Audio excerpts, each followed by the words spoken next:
We're now joined by Democratic strategist James Carville and our own political contributor Matthew Dowd, who is a top advisor to President George W. Bush, also several Democrats. And James, let me begin with you. Are you as confident as Speaker Pelosi that Democrats have the votes? No, but I'm glad to hear that she's confident, and I guess she knows more about where our votes are than everybody else. But the math is pretty daunting. I don't think it's impossible, but it's going to be difficult. This is going to be a real fight. It's fascinating. We'll see. And Matthew, you think the Democrats shouldn't even try, huh? Well, if you're a Republican, I think they should try as hard as they can and jam it through and pass the bill. I think as a Republican, that's what you want to see happen because of how unpopular this measure is. So I don't know if she has the votes. I think the problem is the moderate Democrats who voted for this bill a few months back, but now the political environment has changed dramatically. I don't know if she can keep those, but Republicans like this bill to pass because they know how unpopular it is.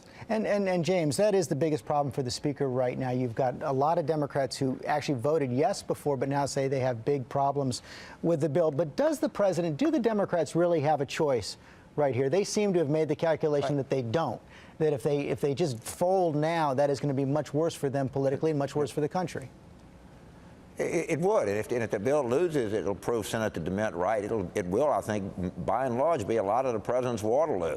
And I think a lot of Democrats understand that. I give credit to ABC Report, which said the Republicans in the insurance industry are going to attack this hard. And the Republicans in the insurance industry have joined together to protect the status quo in American health care. And I think the Democrats need to realize that there's some political value in taking this on. But they haven't done a very good job of framing this issue. But, you know, I think they can do better coming down the stretch. This is not to use a sports metaphor here, but we're in overtime of this hockey game. And Matthew, the Democrats in the White House who are pushing for this strategy, pushing for passage, say that once this does pass, the country will get it. Democrats will be unified. They'll get a huge benefit.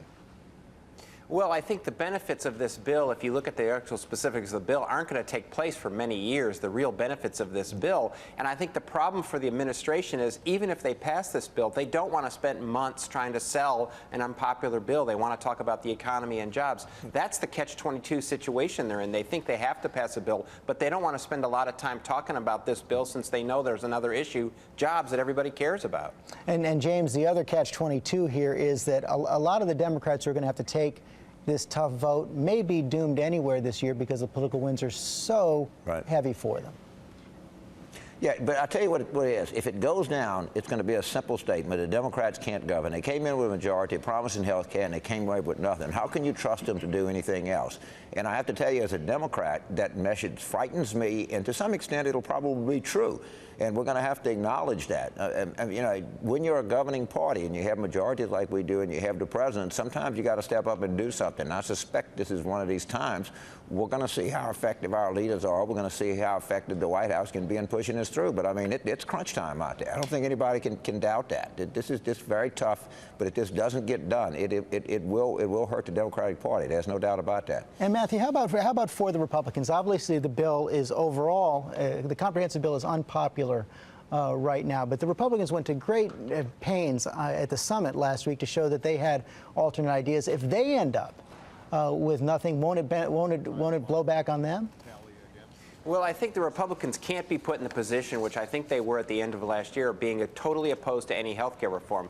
The vast majority of the country wants health care reform. They want it. They know the insurance companies have to be reformed. They know costs have to be controlled. So the Republicans have to continue to say, we have ideas, we have ideas. This is a bad bill, but we have ideas. If they get caught in the crosshairs of saying they're totally opposed to reform, then it's a political problem for them. But right now, it's all upside for the Republicans. Whether the bill passes or fails, it seems to be all upside right now for the Republicans. Okay, Matthew Dowd, James Carville, thank you both very much. As we said, the president expected to lay out his strategy later this week.